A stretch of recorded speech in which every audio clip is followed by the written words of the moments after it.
అదిగో మళ్ళీ రే పారంపో. ఏం చేస్తున్నావు? ఎలకను పట్టుకొని తింటావా చెప్పు? ఎలకను పట్టుకొని తింటావా? నువ్వు ఎలకలు పట్టడానికి వెళ్ళావు అనుకో, నీకు మొడ్డి పగిలిపోద్ది. మళ్ళీ ఎలకలు పట్టుకొని తింటాడంట ఎదవా. పద ఏమన్నా చూపెట్టు, పద చూపెట్టు.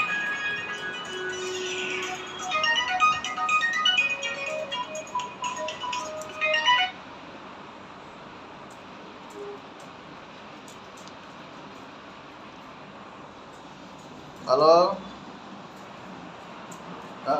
లేదు పారు టౌన్లోకి వెళ్తే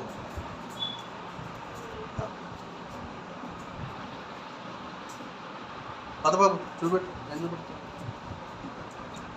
చిన్నోడా. ఏం కావాలి?